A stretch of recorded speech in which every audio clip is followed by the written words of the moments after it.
Hello, everybody. I am going to review sharing folders and files on Dropbox with you. We're going to go ahead and show you how to share files and folders using both Dropbox.com as well as if you prefer to use the desktop app. I prefer to use the desktop app, but there are people who like to use Dropbox.com as well. So we will go ahead and review both of those options. So to get started, I'll start off with Dropbox.com. So here you will see when you log into your Dropbox, you'll see a list of your folders. And on the right-hand side, you'll see all these little icons, and it'll tell you who currently has access to your folder.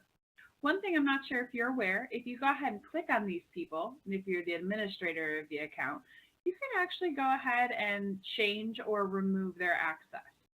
So Amanda Coker, who is the property manager at 500 Fifth, she has access to edit as her property manager position should permit.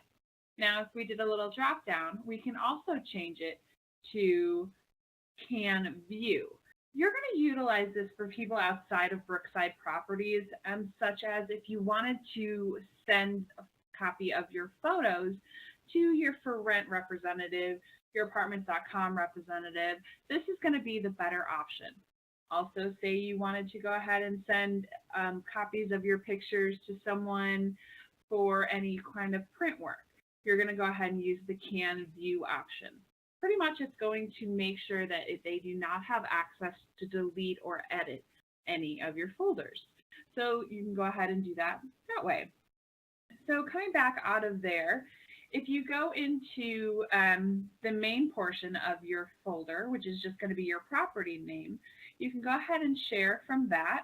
Understand that anything that is within that folder is going to be provided, you're going to be giving access to someone. Now, if you want to get more specific, say you only want to share your floor plans, you can get down to the very file name, depending on how much you want to share. So for instance, if I did it from here, I would be sharing just this specific floor plan. So to go ahead and do that, you would just click the share option here, and you have the option to either email it to them, or you can also create a link. If you create a link, it just gives you the link here. Go ahead and go to copy link, and you can copy and paste that. So we'll do it here. You can copy and paste that into a new email. So I'm going to go ahead and send myself this link. This is a link to my floor plan that I want to share with someone. Okay, so pretty easy stuff there. Understand also, if you go back, you can change the settings of your link to the option where it says anyone can view this link, only people within your Dropbox team, which would be your Brookside team members. And then you can also set that up with a password. If you click this, it will go ahead and give you space to type in a password. You can also add an expiration date to the link. So if you want to go ahead and remove the need to remove their access, if they're not going to need the pictures after the next 48 hours, you can go ahead and do that as well, and just go ahead and change the date there. Also, if you are trying to do a little bit of a team meeting and you'd like them to be able to comment on the photos, maybe it's your regional manager and she's going to comment her favorite photos for you to use for advertising purposes. You can go ahead and change that there as well. All right, so that is how to save any of your, to share any of your files or folders via Dropbox.com. As you can see, much like your email, mine goes off all day long. Okay, let's go ahead and review on how to do that via your desktop app. Close out some of these here. All right, so if you open up your desktop app, odds are you have a little icon here. Go ahead and double click on that, and it will load your folders right here.